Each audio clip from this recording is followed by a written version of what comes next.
Entonces nos quedamos en la inervación de la nariz, ¿verdad? Hoy recordamos, tenemos una inervación especial. Tenemos para la olfacción y tenemos una inervación somática o básica, ¿no? Entonces, específicamente el especial está a cargo de ¿qué par craneal? Primero leemos y todo lo demás después. O sea, es el primer par craneal, el olfatorio. ¿Ok? Recordemos que en esta región la conocemos como mucosa olfatoria. ¿Por qué? Porque ahí están las células que se encargan de percibir los olores, que mandan sus señales a través de la lámina cribosa de qué hueso? Esa con E. Esta es. El escenario está acá atrás. Etmoides. Va por la lámina cribosa y aquí se forma el bulbo olfatorio. El bulbo olfatorio así sale el nervio olfatorio. Y ya se va a la corteza otorrina. Entonces, bueno, aquí es importante, de hecho, las células que se encargan de la olfacción son células muy especializadas y que generalmente responden a sustancias volátiles. ¿Ok? O sea, básicamente todos los olores que percibimos es porque es una sustancia volátil, es decir, que se dispersa por el aire y llega a estos receptores. Por ejemplo, no podemos oler la sal. ¿Ok? El cloruro de sodio no es una sustancia volátil, es una sal que, ¿cómo la percibimos esta? Pues mediante el gusto. ¿Por qué? Porque las papilas están diseñadas para percibir ese tipo de moléculas. Aquí son sustancias volátiles. Ya ahorita no les puedo dar un ejemplo, pero por ejemplo el arsénico generalmente se dice que es volátil y se le asigna un olor semejante a el huevo podrido, ¿no? Arsénico, o sea, como que hueles a huevos podridos, generalmente es porque hay arsénico en el ambiente. Por ejemplo, cuando ustedes van a las aguas termales, se puede percibir un olor desagradable como a huevo. ¿Por qué? Porque hay arsénico. Y pues, o sea, importante que se perciben sustancias volátiles acá. Sustancias muy volátiles es una relacionada al gusto. Y en comparación con el gusto, que son como 6 sabores, ya dijimos que olores pueden ser pues, hasta miles, ¿no? Miles de olores diferentes que a veces nos cuesta diferenciar entre uno y otro, pero pues sí es importante esto. De hecho, por eso hay tanta variedad de perfumes. ¿Por qué? Porque diferentes mezclas pueden llevar a la percepción de distintos pues, olores. ¿Ok? Y hay muchas sustancias con olores más específicos. Otra cosa aquí, si les llegan a mencionar, si les preguntan qué es una sustancia con olor sui generis, suena raro, pero es una sustancia que tiene un olor peculiar. ¿Ok? Olor sui generis es olor específico de eso. ¿Ok? Es como que dicen, nada más esto huele así. Y bueno, ahora la inervación sensitiva, pues como tal, no está tan complicado. ¿Cuál es el nervio que se encarga de toda la sensibilidad? Aquí específicamente tenemos estas dos ramas. Aquí tenemos esta que es el etmoidal anterior y esta que es el esfenopalatino. Como tal, vienen de distintas ramas del trigémino. Recordamos que el trigémino tiene una oftálmica, una maxilar y una mandibular. Son algo así de que 3 ramitas, ¿no? Una va para el ojo, otra para el maxilar superior y otra para la mandíbula maxilar inferior. ¿Sí? Y aquí específicamente el oftálmico, que iría por aquí arribita, que sería la órbita, pues le da una ramita y le da inervación a la región más anterior y superior. Luego el maxilar, que pasa por acá, pues también dice le da una ramita y va a la región más inferior y posterior. Y ya, o sea, como tal, pues no es tan relevante aquí la parte somática, pero pues para mencionar. Y lo más importante sería la sensibilidad especial, que está dada por el nervio olfatorio. Importante por dónde pasan los filetes olfatorios, bueno, estos nerviecitos, pues por la lámina cribosa. Así están las células, o sea, como tal, estas células son las que se encargan de percibir los olores mediante receptores especializados en sus terminaciones. Estas se encargan de convertir ese estímulo químico en un estímulo nervioso. ¿Ok?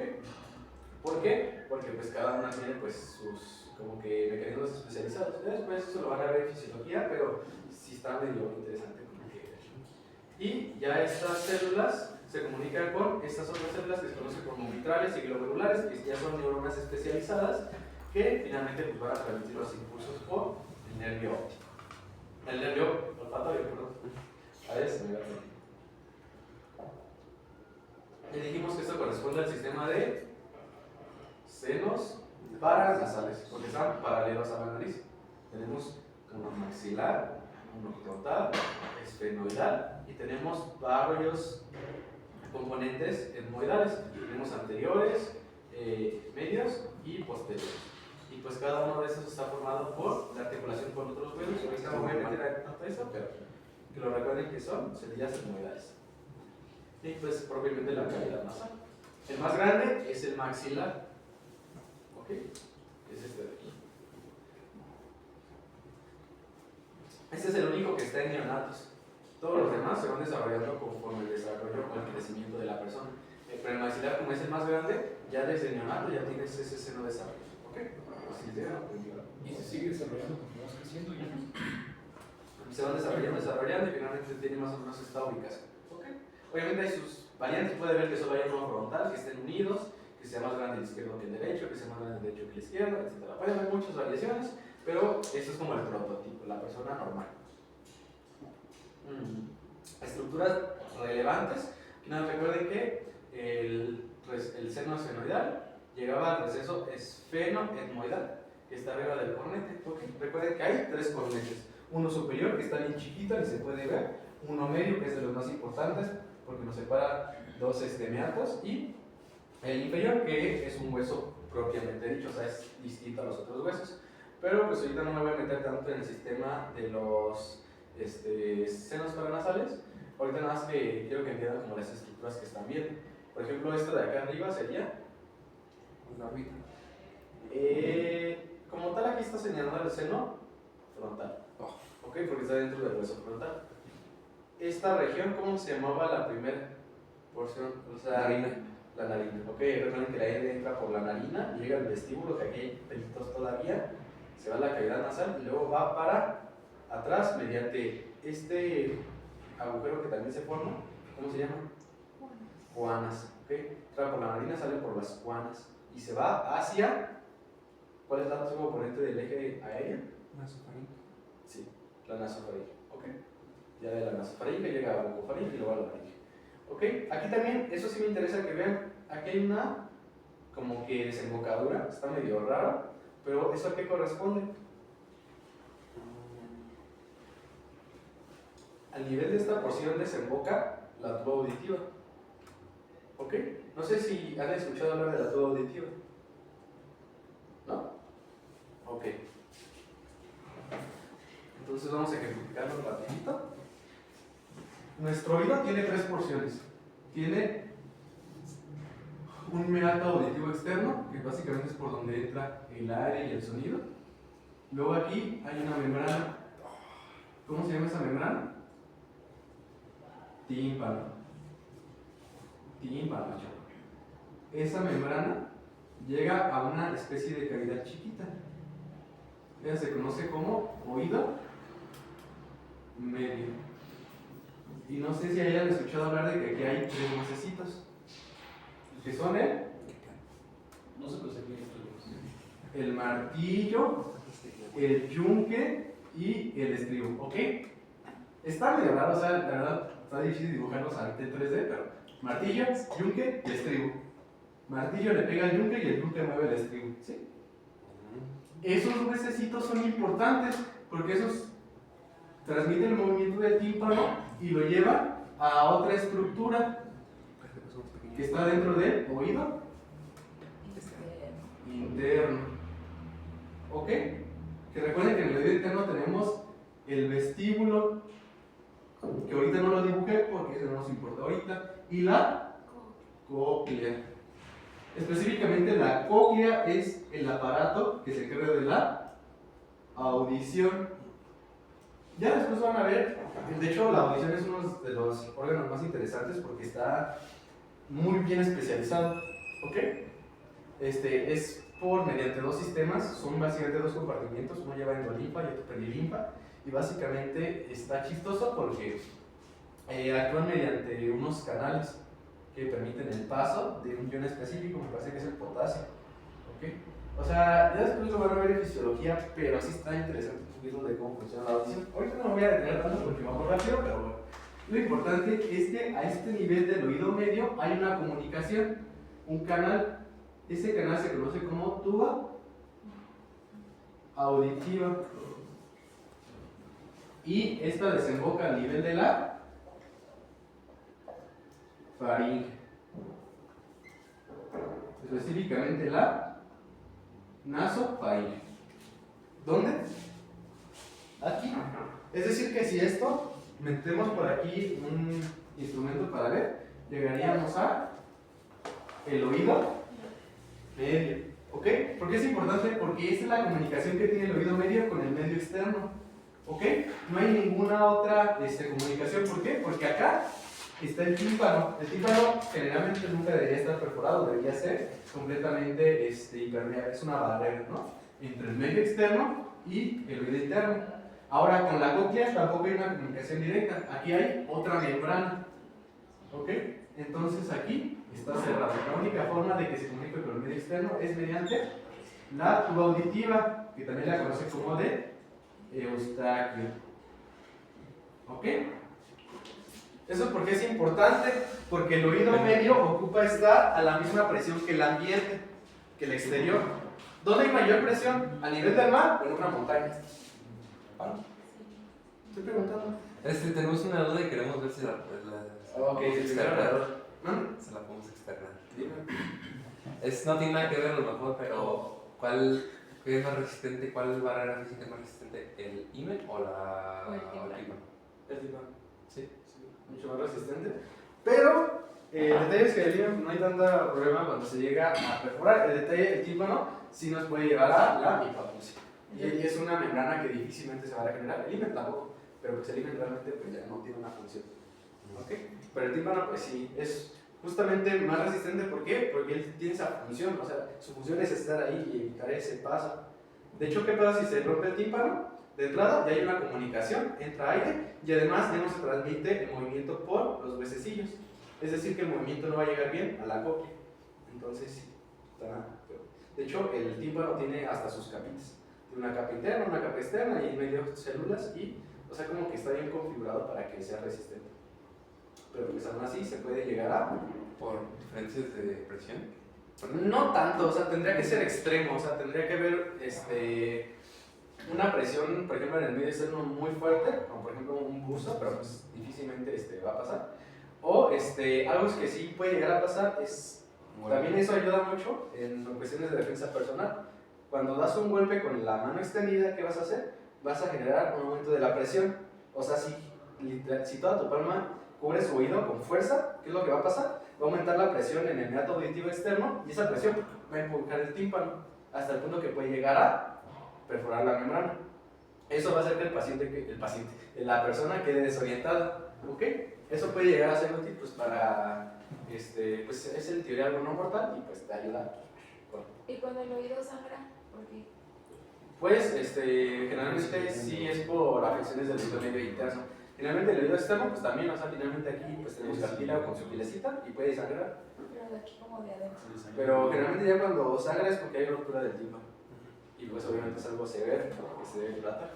Aquí lo que me interesa es que eso que les decía, esta parte de aquí, esta cavidad, tiene que estar a la misma presión que el medio externo.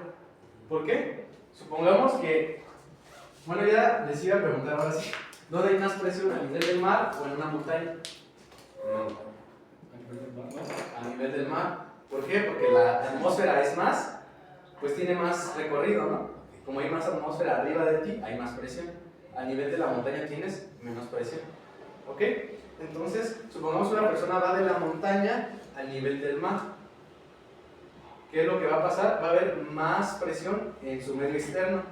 Pero supongamos que en todo ese rato la tuba no se abrió. Entonces, ¿qué va a pasar? El oído interno va a estar a menor presión y el ambiente externo a mayor presión. Entonces, ¿qué va a pasar? Va a ser una presión directa sobre la membrana timpánica. A lo mejor no al punto de perforarla, pero sí nos va a causar problemas de la conducción del sonido. ¿Ok? Entonces, a lo mejor, pues eso sí puede llegar a pasar. Además, se puede presentar esa sensación. O sea, tú sientes como si te estuvieran haciendo presión. No sé si les ha pasado que van a Pátzcuaro y que ya que van de regreso a Morelia, sienten algo medio chistoso en el oído. Eso generalmente es a nivel de por donde está la punta de papel, que es literalmente una bajada. Bajas muchos metros en muy poco tiempo y eso pues te lleva a un cambio repentino de la presión y es lo que hace que tu oído se sienta como con esa presión. No es tan exagerada, pero pues llega a pasar, se percibe. ¿Y los que se usan para que ellos usan tapones o qué usan? Pues la verdad, ahí ni idea. Ahí siempre no, Se acostumbran. nunca me había dado de paracaídas, pero sí me había Deberías. Deberíamos. Deberíamos. Bueno, ahí lo importante es que por eso es importante esta cosita de aquí, ¿ok? Esto cuando ubica la nasofaringe con el oído medio, ¿ok? ¿Y qué es lo que haces? Por ejemplo, si llegas a sentir esa sensación de que hay más presión en el exterior, nada más tienes que bostezar o mascar un chicle y eso va a hacer que se abra y Pasar saliva también. va a pasar saliva, es igual a la presión, ¿ok? Entonces por eso quería ser importante. Un chicle cuando vayamos a carretera. Ok. Recuerden eso, no hay más presión a nivel del mar. Y ya. Y no hay menos en la montañita. Ahora pues vamos a seguir con la siguiente parte como tal. Aquí ya me voy a pasar nasofaringe y orofaringe. ¿Por qué? Porque no es tan relevante. Lo más relevante sería el nivel del latodo auditivo. ¿Ok? Es lo que llegamos a encontrar. También recordemos que, pues, por ejemplo, aquí tenemos la tónsila faríngea, que es un componente del sistema inmune y pues se puede llegar a inflamar y pues produce obstrucción del flujo, pero pues la verdad es que no es inflamable. Bueno, eso de la tónsila, ¿cómo? Tónsila. Faringe. ¿Es la. ¿Tiene otro nombre? Pues amígdala faringe, tónsila, amígdala. Esas, si se quitan esas amígdalas a esas, ¿qué pasa? Nada, o sea, que generalmente contribuyen al sistema inmune, pero pues generalmente cuando hay hiperplasia o cuando hay una inflamación crónica, pues se quitan y el paciente no se va a morir. Pero acabo nos enfermamos. No es lo frecuente, o sea, sí tienen una función en el sistema inmune, pero no es de que sin eso ya falla por completo. ¿Ok? De hecho, lo mismo puede pasar con las palatinas. Las palatinas realmente muchas veces también se extirpan, porque se inflaman y si se inflaman, pues obstruyen el paso de tanto de aire como de alimentos hacia la orofaringe. Entonces también se pueden extirpar. Esta se llama adinectomía, porque generalmente se conoce más como adenoides, y esta amigdalectomía porque se conoce más como amígdalas, pero pues también puedes decir estas tónsilas y estas amígdalas, pero entonces vamos a ver el siguiente componente que es la laringe. La laringe no me voy a detener tanto, nada más es una estructura, sobre todo músculo cartilaginosa, ¿ok? Como tal, no tiene estructuras óseas de su composición, pero se relaciona con este hueso. Y este hueso es interesante porque es el único hueso que no se articula con otro hueso. ¿Cómo se llama? Empieza con H. Hyoides, ¿ok? El hyoides, que es este de aquí, es el único hueso que no se articula con ningún otro. ¿Ok? Por eso es peculiar. Este le sirve de inserción a músculos intrínsecos y extrínsecos de la lengua y también a varios músculos y membranas de la laringe. Entonces, por eso es importante el hyoides. ¿Ok? Sí tiene función. Y pues estaría más o menos en esta región, entre la mandíbula y la laringe. Pero pues es difícil llegar a palparlo de ahí. Es más fácil palpar la laringe. ¿Okay? Este es el que conforme vas creciendo se va. ¿Se va? No, No, pero se va que. es que no sé qué curiosidad se va, que ya no se va como haciendo más duro. Prácticamente todos los huesos se van osificando conforme creces. O sea, en un infanto, en un neonato, uno que acaba de nacer, parte de sus huesos todavía no es el cartílago. Ese cartílago se va calcificando. Obviamente, desde que naciste, ya parte se empezó a osificar, pero se dice que hasta los 30, 40 años tu esqueleto termina como de calcificarse. ¿Ok? ¿Sí? Ok. Ya después eso lo van a ver desarrollar el sistema óseo. Pero sí, o sea, para que los huesos estén completamente calcificados, se habla al inicio de los 30, 40 años. Faltan 20. 12. No, De 12 12. Ya, escribes. ¿Ok? ¿Cuáles son las funciones de la laringe? Permitir el paso de aire, que nosotros hablemos también, es importante. Y restringir el paso de alimentos hacia la vía aérea. Es decir, que permite que entre aire, pero no permite que entren alimentos. ¿Ok? Ya dijimos la diferencia es ¿cuál estructura aguanta más microorganismos? ¿El estómago o los pulmones? Los pulmones. Los pulmones son bien susceptibles, o sea, a eso les caen microorganismos y luego se infectan y te da neumonía. El estómago le puede caer prácticamente de lo que sea y algunas veces sí te vas a llegar a infectar, pero generalmente puedes comer en la calle a gusto y por todos los componentes, o sea, hay componentes del sistema inmune, está el ácido clorhídrico, todo eso, va a ser más difícil una infección, pero sí puede pasar. Además hay bacterias que son específicamente resistentes para los medios ácidos, y para el sistema inmune, por ejemplo, el Helicobacter pylori, ¿no? Que él viene a gusto ahí. ¿Por qué? ¿Cuáles son los componentes?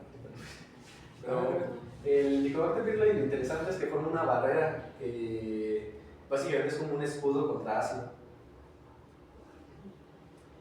Que básicamente lo que hace es hidrolizar urea y forma un escudito y él viene a gusto. Se puede pasar por el estómago y pues producir gastritis crónica. Y también pues carcinomas gástricos. Casi no son carcinomas, casi siempre son adenocarcinomas, porque es tejido glandular. Pero bueno, entonces ya dijimos qué funciones tiene: permitir paso de aire, hablar y pues que no pasen alimentos. ¿Por qué? Porque si entran alimentos con carga bacteriana en los pulmones, muy fácilmente se van a infectar. ¿Por qué? Porque los pulmones no tienen tantos medios para ¿cómo se diría? Su protección, se puede decir. Es un productivo. Pongan atención, ¿ok? Tenemos tres porciones. Tenemos la porción supraglótica, que es esta verdecita, la glotis propiamente dicha y el espacio subglótico, ¿ok? ¿Qué es la glotis? La unión, o sea, básicamente el espacio que queda entre ambos pliegues vocales. Ahorita vamos a ver que la laringe tiene pliegues vestibulares, que son estos de arriba, y pliegues